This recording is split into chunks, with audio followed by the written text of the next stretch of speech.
Bismillahirrahmanirrahim. Assalamualaikum warahmatullahi wabarakatuh. Innal hamdalillah nahmaduhu wa nasta'inuhu wa nastaghfiruh wa natubu ilaihi wa na'udzu billahi min shururi anfusina wa sayyiati a'malina. May yahdihillahu fala mudilla lahu wa may yudlil fala hadiya lahu.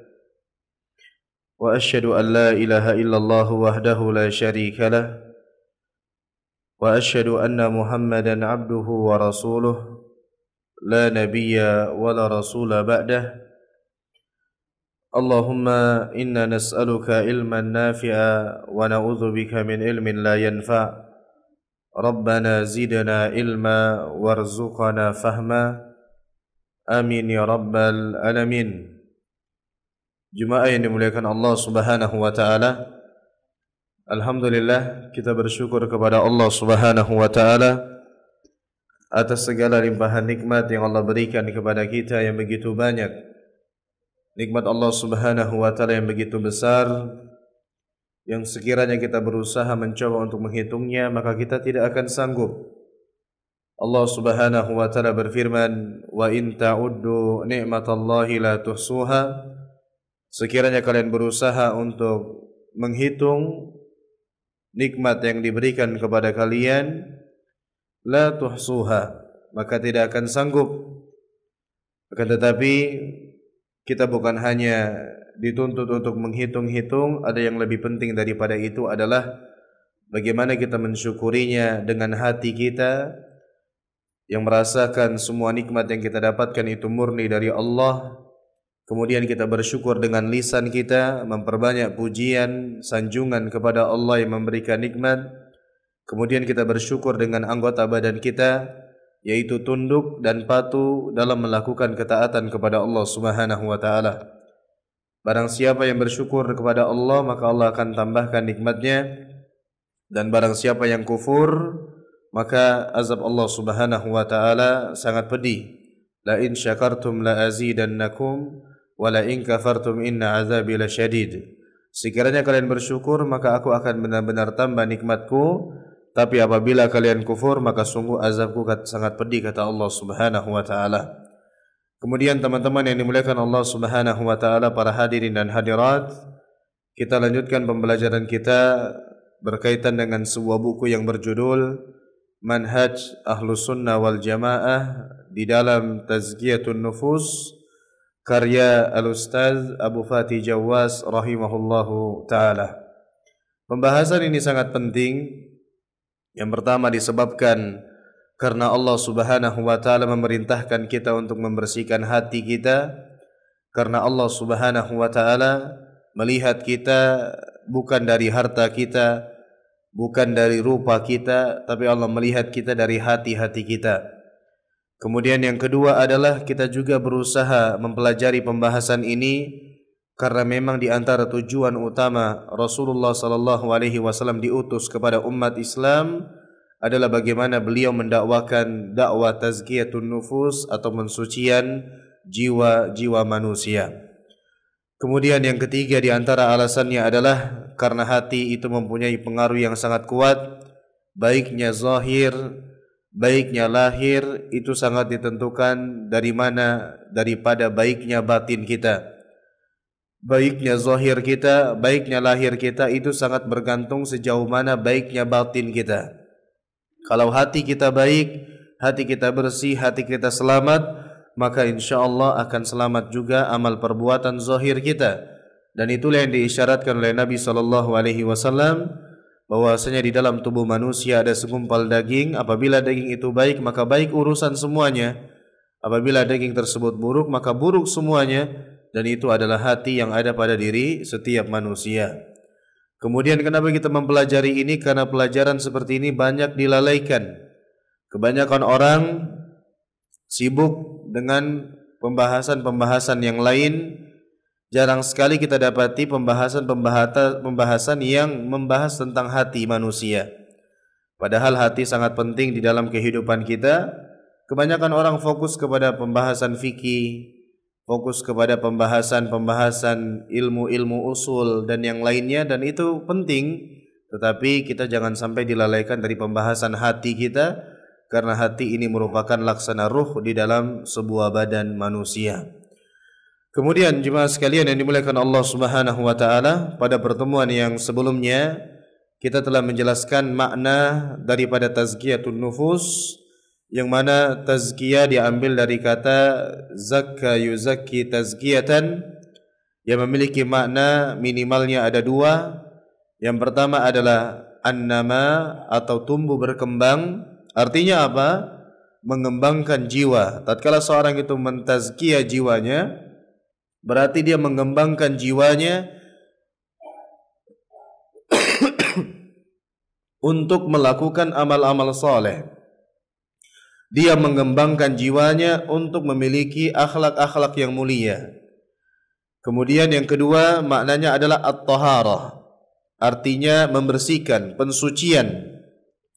Tatkala seorang itu berusaha tazkiyah atau lengkapnya tazkiyatun nufus, berarti dia berusaha membersihkan dirinya dari segala kotoran-kotoran, membersihkan jiwanya, hatinya dari kotoran-kotorannya, kemudian menghiasinya dengan sesuatu yang mulia, yaitu dia menghilangkan atau membersihkan jiwanya dari akhlak-akhlak dan sifat yang buruk, kemudian dia menghiasi dengan amal-amal saleh dan keimanan kepada Allah Subhanahu wa taala. Dari istilah yang kita bahas pada pekan kemarin tersimpulkan satu kaidah penting, bahwasanya di dalam pensucian jiwa ada namanya at-takhliyatu wat-tahliyah. Kita membersihkan tempatnya terlebih dahulu, baru kita isi. Kita kalau ingin minum dengan air yang segar, kita ingin minum dengan air yang kualitasnya baik untuk kesehatan kita, maka caranya kita bersihkan dulu wadahnya. Air sebening apapun kalau di tempat yang kotor atau memiliki wadah yang kotor, maka dia ikut kotor. Maka begitu pun juga tatkala kita ingin mensucikan jiwa kita, kita bersihkan dulu tempatnya. Dan sudah kita bahas, tempatnya adalah hati. Kita bersihkan hati kita dari akhlak-akhlak yang tercela, kita bersihkan hati kita dari dosa-dosa yang mengotorinya. Kemudian setelah itu kita melangkah kepada jalan-jalan yang mensucikan hati tersebut, berupa keimanan, berupa amal saleh, berupa akhlak-akhlak yang mulia. Kemudian kita masuk kepada pembahasan kita pada hari ini, yaitu di bab yang kedua di halaman 25. Kaidah-kaidah penting di dalam tazkiyatun nufus. Langkah-langkah penting yang harus ditempuh di dalam seseorang merealisasikan tazkiyatun nufus. Dan pembahasan ini insyaallah kita akan bagi menjadi beberapa pembahasan, karena ada beberapa poin yang beliau sebutkan di sini, jumlahnya lumayan banyak, tidak bisa dihabiskan dalam satu majelis. Kaidah-kaidah penting di dalam tazkiyatun nufus, beliau penulis buku ini rahimahullahu taala mengatakan ada beberapa kaidah yang harus diperhatikan oleh seorang muslim dalam tazkiyatun nufus. Tentunya yang akan disebutkan di sini adalah kaidah-kaidah yang sesuai dengan koridor Islam. Yang disebutkan di sini adalah langkah-langkah pensucian jiwa yang sesuai dengan tuntunan agama Islam, sesuai dengan manhajnya Ahlus Sunnah wal Jamaah, sebagaimana judul buku ini, manhaj atau metode Ahlus Sunnah wal Jamaah, atau langkah-langkah yang ditempuh oleh Ahlus Sunnah wal Jamaah di dalam mensucikan jiwa. Maka apa yang kita akan sampaikan dari poin-poin di buku ini, maka ini adalah langkah-langkah yang benar, yang berlandaskan Al-Quran dan Sunnah, dan sesuai dengan yang diinginkan Allah dan Rasulnya Sallallahu Alaihi Wasallam. Yang pertama, di dalam seseorang mentazkiyah dirinya, mensucikan dirinya, membersihkan batinnya, maka yang pertama adalah dia harus mengetahui kaidah bahwasanya sucinya jiwa seorang manusia itu berada di tangan Allah Subhanahu wa taala. Seseorang harus menyadari, mengakui dengan sebenar-benarnya pengakuan. Seseorang bisa merealisasikan pensucian jiwa, bisa merealisasikan hati yang selamat, itu sesuai dengan apa yang dikehendaki oleh Allah Subhanahu wa taala. Maksudnya tidak bisa dia merealisasikan pensucian jiwanya kecuali dengan izin dan kehendak Allah. Karena sucinya jiwa seseorang itu berada di tangan Allah Subhanahu wa taala. Tidak mungkin seseorang akan suci hatinya kecuali dengan kehendak Allah.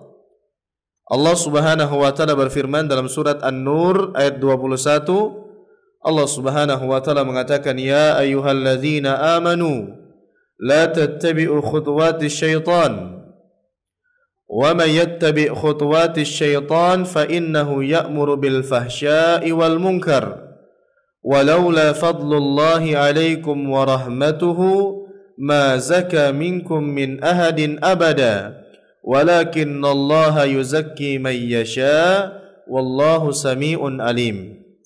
Allah Subhanahu wa taala berfirman dalam surat An-Nur ayat 21, "Wahai orang-orang yang beriman, janganlah kamu mengikuti langkah-langkah syaitan.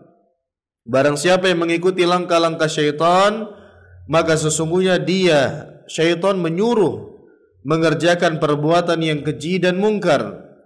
Kalau bukan karena karunia Allah dan rahmatnya kepadamu, niscaya tidak seorang pun di antara kamu bisa bersih dari perbuatan keji dan mungkar tersebut selama-lamanya. Tetapi Allah Subhanahu wa taala yang membersihkan siapa yang Allah kehendaki, dan Allah yang Maha mendengar dan yang Maha mengetahui." Kita bisa melihat jemaah sekalian yang dimuliakan Allah Subhanahu wa taala dalam ayat ini, Allah membuka ayatnya dengan perkataan, "Ya ayyuhalladzina amanu." Wahai orang-orang yang beriman. Kalau kita mendengar ucapan seperti ini di dalam Al-Quran, berarti yang disampaikan setelahnya adalah perkara yang sangat penting.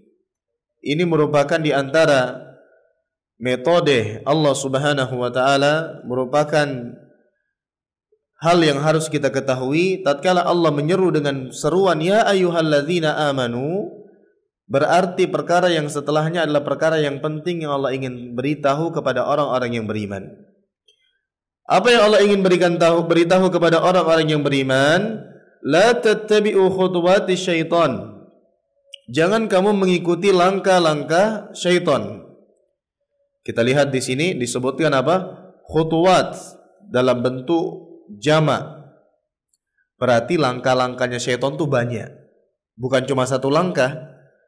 Maka kita bisa melihat ya, syaitan itu pintar sekali menggoda manusia. Dan syaitan kalau menggoda manusia, mereka profesional. Mereka bukan orang baru kemarin sore. Mereka sudah menggoda manusia dari zaman nenek moyang kita, Nabi Adam alaihissalam. Dan mereka bersumpah di hadapan Allah Subhanahu wa ta'ala akan menjadikan setiap manusia merupakan kawan-kawan mereka. Mereka akan sesatkan. Mereka akan palingkan dari jalan yang lurus. Itu sumpah mereka di hadapan Allah. Kecuali satu, kecuali hamba-hamba Allah yang mengikhlaskan seluruh ibadahnya kepada Allah Subhanahu wa ta'ala. Maka orang harus ikhlas ya, agar seseorang bisa terhindar dari jebakan-jebakan syaitan. Kuncinya harus ikhlas. Kalau seorang itu tidak ikhlas atau kurang keikhlasannya, maka dia akan mudah dibawa oleh syaitan. Maka dia mudah akan dipalingkan oleh syaitan dari jalan yang benar. Dan syaitan ini profesional sekali lagi kita katakan. Mereka menggoda manusia dengan banyak versi. Makanya Allah katakan jangan ikuti langkah-langkah. Kalau dia tidak bisa dari plan A, dia coba plan B. Kalau tidak bisa ke plan B, dia coba plan C. Terus seperti itu. Dia tidak bisa menjadikan seseorang itu jatuh kepada perbuatan maksiat secara langsung. Dijadikan orang tersebut lebih mengedepankan yang sunnah daripada yang wajib. Dia tidak bisa menjadikan seseorang itu jatuh kepada kemaksiatan langsung, tapi dijadikan orang tersebut suka hadir kajian tematik daripada kajian ilmu yang mendasari dengan kitab. Itu langkah-langkah syaitan. Ya, banyak langkah-langkahnya. Terus kemudian dia tidak bisa menjadikan seseorang itu langsung tergelincir meninggalkan sholat, tapi dijadikan dia suka sholat malam, subuhnya ketinggalan. Gara-gara menghidupkan malam harinya, kamu sholat malam, subuhnya jam 7. Padahal ini kesalahan, langkah-langkah syaitan. Makanya para ulama membuat kitab di antara membuat kita mereka adalah tipu daya iblis. Kenapa? Karena mereka punya langkah-langkah yang begitu banyak. Maka kita orang-orang beriman harus mengikhlaskan amal ibadah kita kepada Allah, memurnikan, menjaga hati, menjaga niat dari apa yang kita kerjakan, karena orang-orang yang ikhlas, orang-orang yang murni, orang-orang yang tauhidnya kuat kepada Allah adalah orang-orang yang tidak bisa diganggu oleh syaitan. Kemudian Allah Subhanahu wa taala mengatakan, barang siapa yang mengikuti langkah-langkah syaitan, syaitan itu akan memerintahkan kepada dua perkara, fahsya dan mungkar. Dia akan memerintahkan kepada perbuatan yang keji dan perbuatan yang mungkar. Ya, maka jangan kita ikuti langkah-langkah syaitan, karena setiap langkah-langkah syaitan berujung kepada dua perkara tersebut. Perkara itu pasti mungkar dan perkara tersebut adalah perkara yang sangat keji. Kemudian pembahasan kita adalah kalimat setelahnya, firman Allah Subhanahu wa taala setelahnya. Walaula fadlullahi alaikum wa rahmatuh ma zaka minkum min ahadin abada. Kalaulah bukan karena karunia dan rahmat Allah atas diri kalian, maka niscaya tidak akan ada seorang pun di antara kalian yang bisa membersihkan jiwanya, membersihkan hatinya dari perkara yang keji dan mungkar tersebut.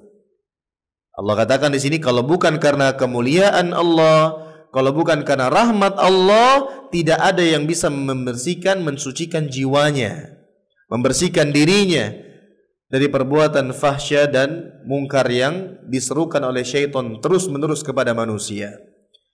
Walakinnallaha yuzakki man yasha wallahu sami'un alim. Akan tetapi Allah Subhanahu wa taala yang mensucikan orang-orang yang Allah kehendaki. Dan Allah Subhanahu wa taala yang membersihkan, mensucikan kepada orang-orang yang Allah kehendaki, dan Allah Subhanahu wa taala Maha mendengar dan Maha mengetahui apa yang dilakukan oleh manusia. Maka teman-teman sekalian yang dimuliakan Allah Subhanahu wa taala, apabila seseorang ingin bersih hatinya dan diberikan ketakwaan oleh Allah, maka kuncinya apa? Dia tahu itu semua ada di tangan Allah, maka dia minta kepada Allah. Maka berdoa. Antum ingin dibersihkan hati antum ingin diberikan hati yang selamat, entah dari sisi akidah, keyakinan, entah dari sisi penyakit-penyakit hati sesama makhluk, hasad, iri, dengki dan sebagainya. Antum ingin diberikan hati yang selamat, amalan-amalan yang ikhlas kepada Allah Subhanahu wa taala, maka minta kepada Allah Subhanahu wa taala. Dengan apa? Berdoa kepada Allah. Ya, makanya kalau kita membahas tentang segala sesuatu, doa itu senjatanya orang beriman. Kita bahas tentang tata cara istiqomah, maka yang pertama pasti doa. Bagaimana cara orang bisa istiqomah? Doa. Karena Allah yang menjadikan orang itu istiqomah, Allah yang menjadikan orang itu tergelincir. Keistiqomahan, keteguhan di atas agama ada di tangan Allah, maka minta sama Allah.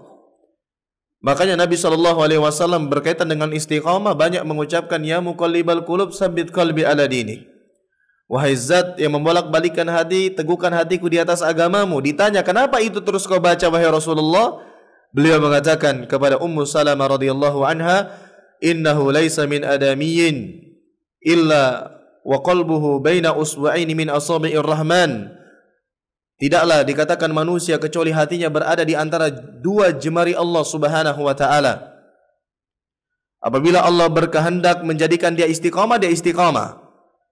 Apabila Allah berkehendak menjadikan dia berpaling, dia akan berpaling.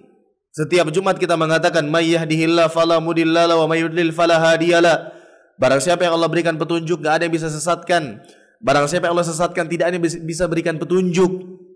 Itu kita dengar setiap Jumatnya. Maka sama, bagaimana seseorang bisa mensucikan jiwanya, membersihkan jiwanya, menjadikan dirinya itu suci, hatinya selamat, hatinya bersih, menjadi orang-orang yang beruntung, yang Allah katakan dalam Al-Quran, qad aflaha man zakkaha. Sungguh beruntung orang-orang yang membersihkan jiwanya. Bagaimana caranya? Berdoa kepada Allah Subhanahu wa taala. Maka banyak doanya, dan diriwayatkan dari Nabi SAW ada sebuah doa, mungkin kita pernah mendengarkannya. Suatu hari Nabi SAW mengatakan, Allahumma ati nafsi taqwaha wa zakkiha anta khairu man zakkaha anta waliyuha wa maulaha. Berdoa dengan doa ini, karena ini adalah doa yang bersumber dari Nabi SAW, maka dia lebih baik daripada doa-doa yang dibuat-buat oleh manusia. Apa artinya? Allahumma ati nafsi taqwaha. Ya Allah, berikanlah jiwaku ketakwaannya.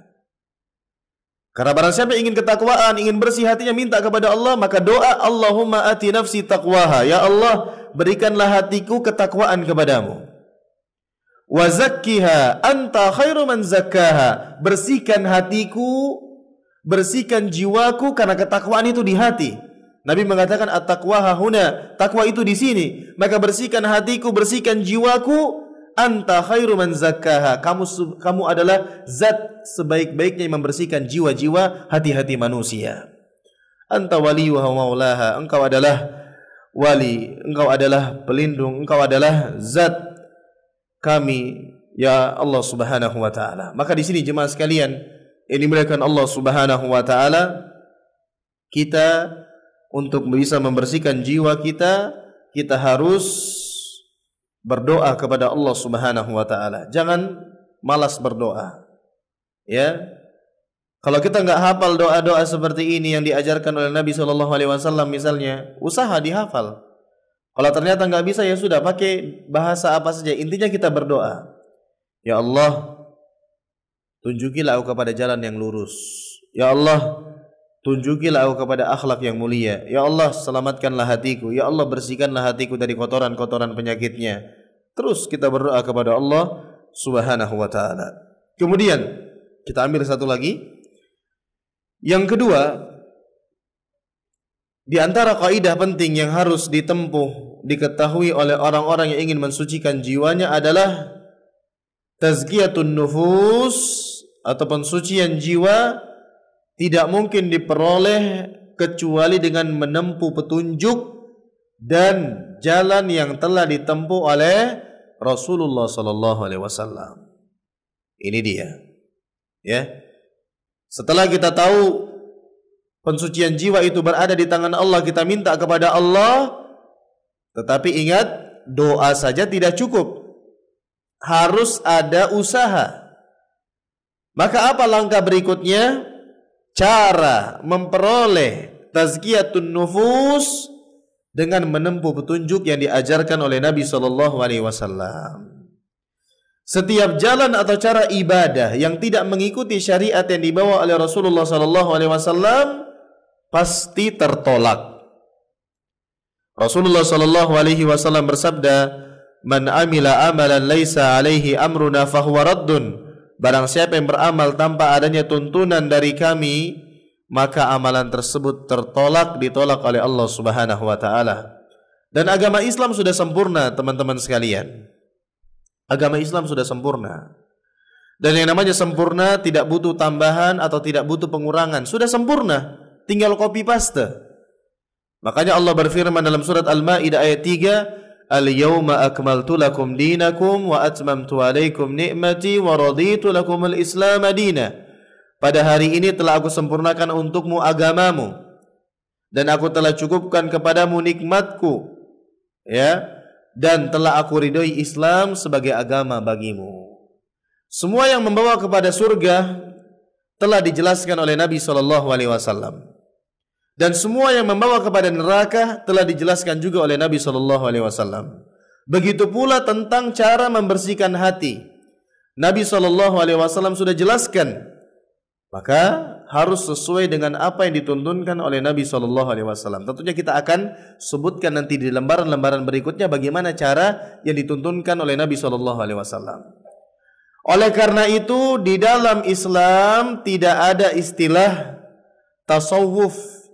Tasawuf ini kita banyak versinya, tidak semuanya masuk kepada indikasi salah, karena pada asalnya istilah tasawuf adalah sematan bagi orang-orang yang hebat ibadahnya. Tapi semakin kesini banyak penyimpangan-penyimpangan, maka itulah yang terkenal sekarang. Tapi asalnya orang-orang yang ahli ibadah, ibadahnya hebat disebut dengan orang-orang tasawuf. Tapi semakin kesini banyak penyimpangan-penyimpangan yang dilakukan, maka mereka jatuh kepada kesalahan begitu banyak. Maka tidak ada cara tazkiyatun nufus yang diajarkan Nabi sesuai dengan yang diajarkan orang-orang tasawuf. Tentunya banyak mereka punya versi. Sebagian mereka ada yang mengatakan kalau mau tasawuf, kamu pergi ke tempat ini selama 40 hari. Atau ada yang mengatakan selama 10 hari. Bahkan yang lebih parah, tatkala sebagian mereka ingin melaksanakan pensucian jiwa, mereka katakan pergi ke tempat ini, kemudian baca zikir ini yang bersumber dari guru atau syekh mereka, dan jauhi Al-Quran, jauhi hadis Nabi SAW, jauhi baca tafsir, fokuskan dengan ini. Bayangkan gurumu sampai kau benar-benar mendapati gurumu ada di hadapanmu, sampai seperti itu mereka. Tentu bukan ini pensucian jiwa yang kita inginkan. Sebagian juga ada yang dengan tariqat-tariqat, ya, tariqat-tariqat. Pokoknya setiap pensucian jiwa yang mengajak jauh dari Al-Quran dan Sunnah itu bukan pensucian jiwa yang diinginkan Allah Subhanahu Wa Taala. Itu aja intinya. Ya, ada yang diajarkan dengan zikir-zikir tertentu, ada juga yang diajarkan dengan bacaan Al-Quran tapi dengan ayat-ayat yang dibolak-balik dan seterusnya. Maka bukan itu yang dimaksud dengan pensucian jiwa.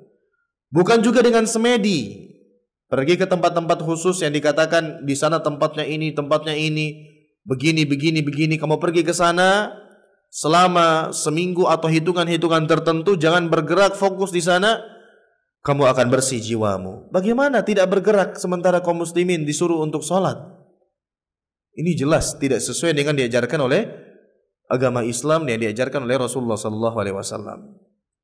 Tidak juga dengan bertapa, ya, bertapa. Sebagaimana di Indonesia terjadi penyelewengan makna Sunan Kalijaga, ya.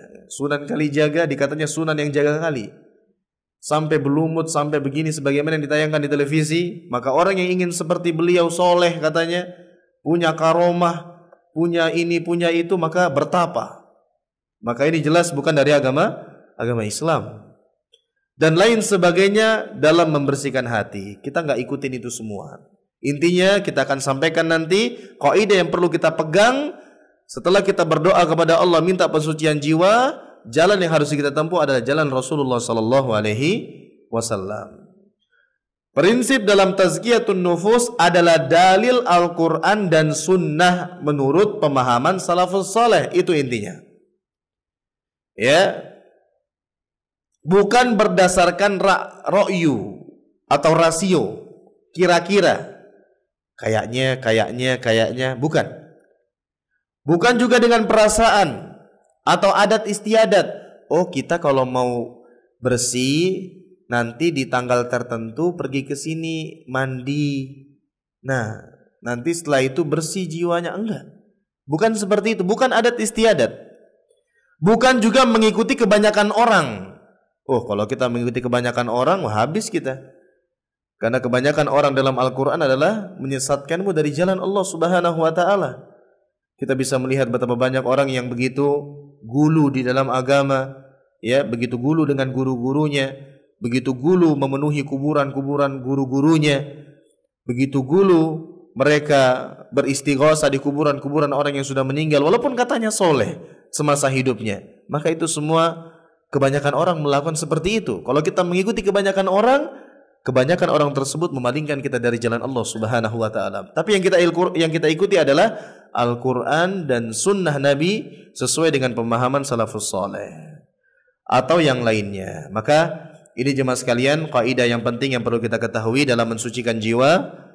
Yang pertama, kita harus tahu pensucian jiwa itu berada di tangan Allah. Ya, maka kita jangan lupa minta isti'anah kepada Allah. Kita semangat, tapi jangan lupa isti'anah. Sesuai dengan Nabi SAW bersabda, ihris ala ma yanfa'uka wasta'in billah. Semangatlah kepada apa yang bermanfaat bagimu, tapi ingat, semangat saja enggak cukup, jangan lupakan Allah, isti'anah. Maka minta kepada Allah, doanya banyak, bisa yang tadi kita sampaikan, Allahumma ati nafsi taqwaha wa zakkiha anta khairu man zakkaha anta waliyuha wa maulaha. Atau yang lainnya, intinya kita berdoa. Kemudian setelah itu kita harus paham tidak ada cara untuk mentazkiyatun nufus kecuali cara atau jalan yang dituntunkan oleh Nabi SAW. Maka sumber pensucian jiwa adalah Al-Quran, berdasarkan sunnah Nabi, sesuai dengan pemahaman salafus soleh. Adapun yang selain itu, apalagi setiap yang mengklaim itu adalah pensucian jiwa tapi menjadikan seseorang jauh dari Al-Quran dan sunnah, sudah pasti itu bukan pensucian jiwa yang diinginkan Allah dan Rasulnya sallallahu alaihi wasallam. Maka ini jemaah sekalian yang bisa disampaikan pada kesempatan kali ini. Kurang lebihnya mohon maaf. Semoga Allah Subhanahu wa taala berikan kita kemudahan memiliki hati yang selamat, karena di hari kita berhadapan kepada Allah Subhanahu wa taala tidak ada yang bermanfaat kecuali hati yang selamat. Demikian jemaah sekalian, kita akhiri dengan doa kafaratul majlis. Subhanakallahumma bihamdik asyhadu an la ilaha illa anta astaghfiruka wa atubu ilaik. Wa akhiru da'wana anil hamdulillahi rabbil alamin. Assalamualaikum warahmatullahi wabarakatuh.